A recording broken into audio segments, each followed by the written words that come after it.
전국적으로 현장 조사가 벌어지고 있습니다. 언제라도 불시에 해당 회사를 방문해서 제대로 연구가 이루어지고 있는지, 연구원의 겸직이 안 되고 독립적으로 운영되고 있는지를 현지 조사할 수 있는 권한이 있기 때문에 그렇습니다. 실제로 잘못되면 그동안 공제받은 액수를 토해내는 건 물론이고 거기에 가산세까지 물게 되는 것들 때문에 대표님들의 걱정이 이만저만 아니시죠. 소나기와 혹은 우박이 떨어지는 시기입니다. 이런 시기는 피해 나가야 돼요.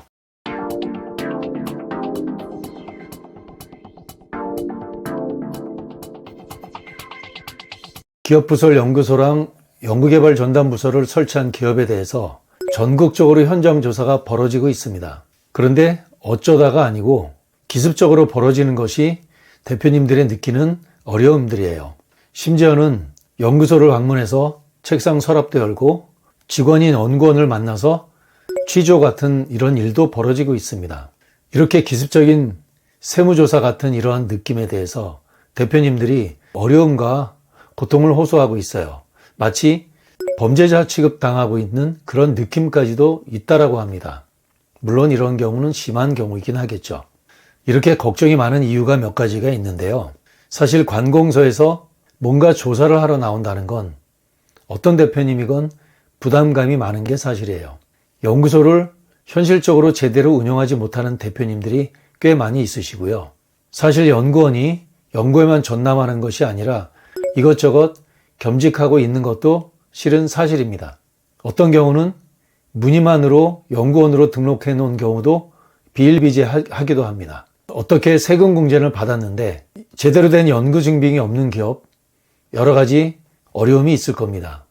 실제로 잘못되면 그동안 공제받은 액수를 토해내는 건 물론이고 거기에 가산세까지 물게 되는 것들 때문에 대표님들의 걱정이 이만저만 아니시죠. 과연 이 대목에서 연구소를 계속 유지하는 것이 합리적인가? 아니면 제대로 준비해서 유지할 것인가? 아니면 취소해야 될 것인가?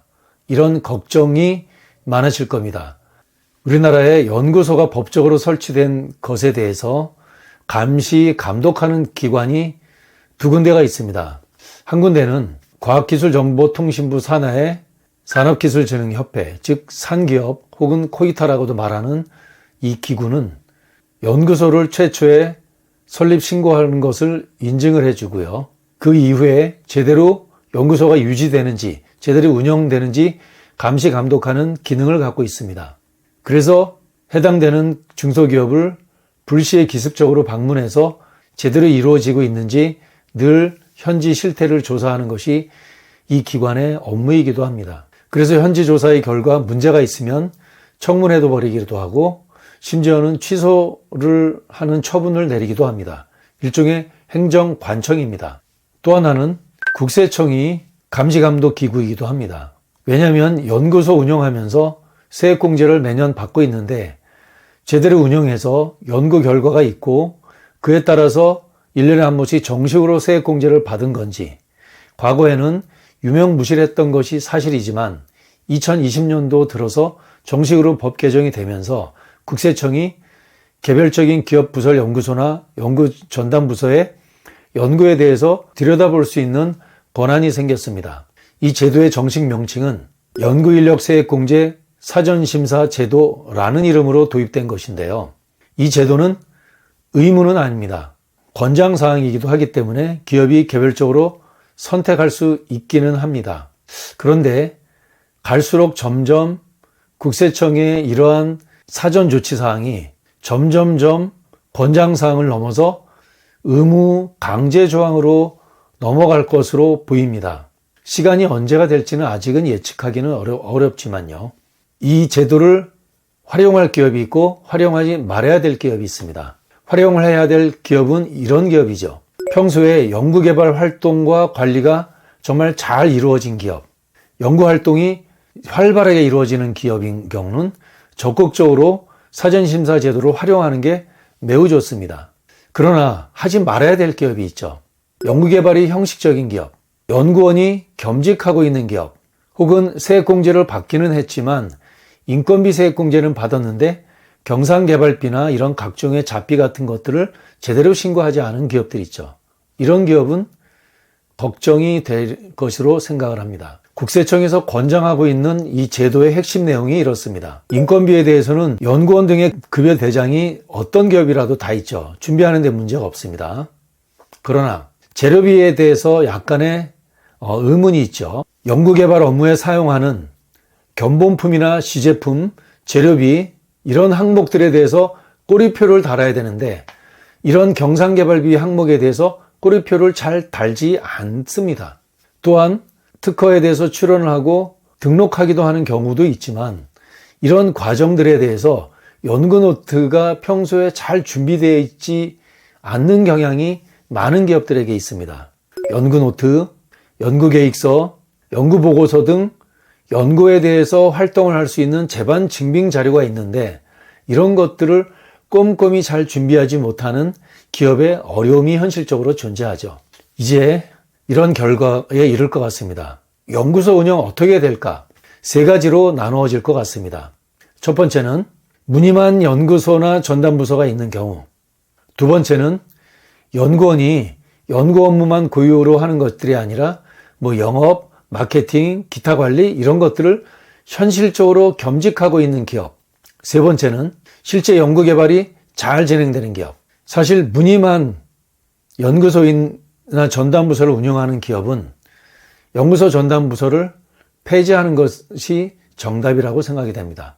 왜냐하면 세액공제를 받지 않더라도 현실적으로 연구소가 유지되고 있다면 산기업, 포이타라고 하는 그 기관에서는 언제라도 불시에 해당 회사를 방문해서 제대로 연구가 이루어지고 있는지, 연구원의 겸직이 안 되고 독립적으로 운영되고 있는지를 현지 조사할 수 있는 권한이 있기 때문에 그렇습니다. 그래서 운영도 안 하면서 무늬만 연구소라는 간판을 내건다는 것은 현실적으로 어려움이 많기 때문에 차라리 그럴 거면 연구소를 취소하는 것도 좋을 거라고 생각이 됩니다. 사실 무늬만 연구소라 하더라도 1년에 해야 될 일은 1년에 매년 한 차례씩 4월이나 5월 달에 있는 연구소 정기보고가 있고요. 혹시 연구원이 입사 퇴사를 하면서 연구원이 바뀐다라고 한다면 바뀔 때마다 신고를 해야 되는 부분들이 있고, 혹시 연구소가 이전을 한다면 이전 등록도 해야 되는 이런 행정적인 것들을 매번 해야 된다라고 하는 어려움이 있다는 거죠. 실제로 연구소나 전담부서에 대한 통계를 본다면 2024년 현재 약 8만 개 정도 됩니다. 그런데 약 8만 개 정도 되는 기업에서 절반이 약 4만 개 정도 되는 기업이 현실적으로 세액공제를 받고 있습니다. 즉 이야기는 무엇이냐면 절반 4만 개 정도 되는 기업이 현실적으로 세액공제를 못 받고 있다는 거죠. 못 받고 있는 것이 귀찮아서 안 할 수도 있고 다양한 이유가 있겠지만 사실상 4만 개에 해당하는 절반의 연구소 기업들은 아마 그 중에 모르긴 해도 한 만여 개 기업, 이 정도는 정말 무늬만 연구소를 갖고 있는 기업이 많아 보입니다. 이 기업은 여러 가지 정부의 이런 감시, 감독의 이런 화살에서 차라리 빨리 벗어나는 것이 좋은 방법이 될 수도 있을 것 같습니다. 연구소 세액공제를 현실적으로 얼마를 받았나라고 살펴봤더니 2022년 기준입니다. 그것을 2023년에 신고를 했죠. 3조 6천억 원 됩니다. 중소기업 약 4만여 개의 기업이 3조 6천억의 세액공제를 받았다? 물론 우리가 생각하는 순수한 중소기업의 범주에서는 3조 6천억은 아닙니다. 3조 6천억은 어떤 금액이냐면 중소기업부터 시작해서 대기업 전체적으로 우리나라의 기업에 설치되어 있는 연구소 전담부서에서 받았던 세액공제 절대액을 지칭을 합니다. 어쨌든 전체 기준으로 봤을 때 4만 개 기업이 3조 6천억이라고 한다면 한 개 기업당 약 8,600만 원 정도 되죠. 그런데 현실적으로 우리 중소기업 평균 규모로 본다면 한 3,700, 약 4천만 원이 조금 안 되는 숫자입니다. 소기업의 기준으로 본다면 대략 2천만 원 전후가 1년에 한 번씩 세액공제 받는 액수라고 살펴지는데요. 약 4천만 원 정도 되는 돈들이 3년 정도 모인다면 1억 원이 좀 넘겠죠. 한 1억 2천 정도. 그냥 어림잡아 본다면 우리 중소기업이 평균적으로 3년에 1억 정도는 현실적으로 세액공제 받는 것으로 보여집니다. 금액이 꽤 되죠. 꽤 많은 금액이라고 보시면 될 것 같습니다. 1억 원의 세액을 공제받았다는 것을 한번 계산으로 환산을 해본다면 영업이익률을 그냥 넉넉히 10%를 잡는다고 본다면 10억에 어떤 기간 동안에 10억의 매출을 올렸을 때 1억을 번다라고 하는 거죠. 물론 당기순이익이 10% 안 되는 기업이 대한민국에 허다합니다. 5% 정도 된다라고 보면 어떤 기업이 특정 기간 동안에 20억의 매출을 올려야 1억을 벌어들일 수 있다라고 이렇게 생각하면 좋을 것 같습니다. 올해 들어서 이런 것이 신문 방송에 막 도배질을 했죠. 작년에 사상 유례 없는 최대 세수가 펑크났습니다. 펑크난 금액이 얼마냐 하면 56조. 일반인으로서는 상상이 안 되는 금액입니다. 이렇게 재정적으로 어려움에 처했기 때문에 거꾸로 반작용으로 어딘가로부터 세수를 추징해야 되는 강력한 어떤 힘이 작용할 거라고 생각이 됩니다. 그런데 문제는 이 세액공제 액수가 많다라고 하는 거죠. 100% 다 투명하게 집행되고 잘 받았다면 문제가 아닌데 여기에 여러 가지 얽히고 설키고 제대로 준비가 안 되고 좀 애매하게 세액공제를 받았다는데 문제가 있는 것이죠. 이렇게 감시감독기구가 들여다보기 시작했는데 저는 본질적인 배경이 연구를 얼마나 잘하는가도 있지만 그 뒤에는 뒷배경에는 세액공제라고 하는 부분에 대해서 새는 펑크난 세수를 충당하기 위해서 강력하게 중소기업에 대해서 드라이브를 걸고 들여다보기 시작했다는 것이 차라리 합리적이지 않을까 이런 생각을 합니다. 그래서 그런 내용들이 현실화돼서 우리 중소기업 사장님들 여기저기서 아우성 소리가 들리고요. 심지어는 범죄자 취급당했다는 이런 우울감을 호소하기도 합니다. 이것이 현실이라는 거죠. 연구원을 겸직하면서 운영하는 기업, 이런 기업이 좀 애매합니다. 이런 기업은 두 가지 솔루션이 있다고 생각합니다. 차라리 첫 번째는 애매하게 하지 말고 제대로 하시기 바랍니다. 연구원이 법적으로는 겸직이 금지됐다는 것을 모르시는 대표님들은 없을 거예요. 아마 이 영상을 보시는 분도 그렇게 생각할 텐데 적당히 애매하게 하는 때가 있었습니다. 그러나 지금은 소나기와 혹은 우박이 떨어지는 시기입니다. 이런 시기는 피해 나가야 돼요. 피해 나가는 방법은 두 가지죠. 하나는 정면으로 맞서는 방법도 있고 하나는 슬기롭게 피하는 방법이 있습니다. 만약에 대표님께서 정말 제대로 하고는 있지만 조금 부분적으로 겸직을 하고 있다 한다면 빨리 겸직한다는 것은 빨리 없애버리시고 제대로 연구개발에 몰두하시고 증빙서류를 잘 갖추고 연구노트도 잘 준비하는 것을 추천드리고요.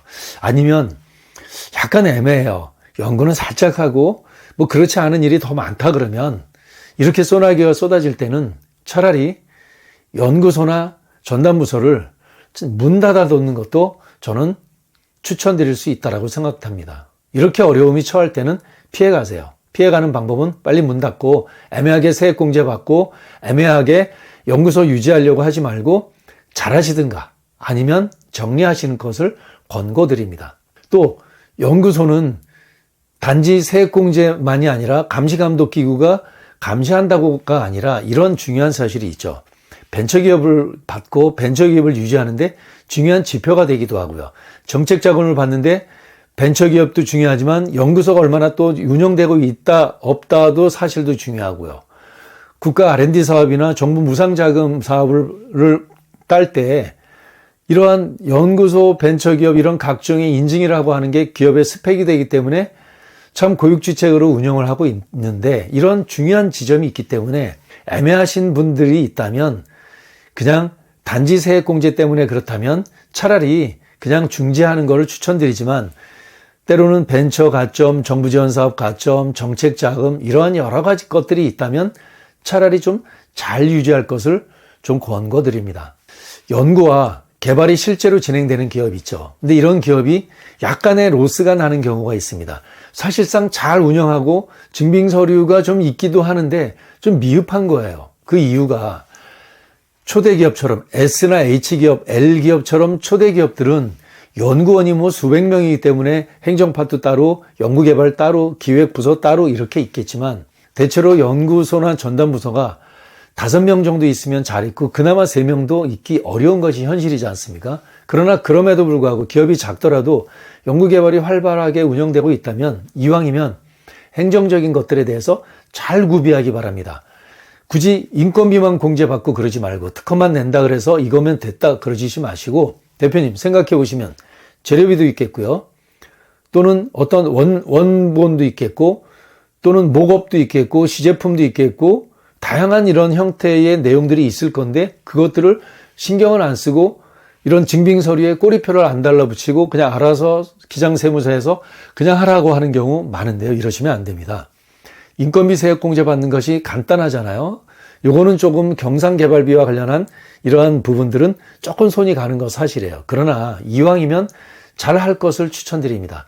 경상개발비라고 하는 것도 따지고 보면 통계 냈더니 1억이라고 하는 그 개발비에서 인건비 5천만 원이라고 한다면 개발 관련한 뭐 여러 가지 시제품 재료비 이런 것도 5천만 원 정도 들어가는 것이 합리적입니다. 그래서 이왕 연구개발이 활발하게 진행되는 기업이라면 그냥 무늬만 인건비만 하지 마시고 경상개발비에 대한 다양한 잡자재, 시제품, 재료비 이런 내용들을 증빙서류를 잘 챙겨놓을 것을 반드시 꼭 추천드리고 당부드립니다.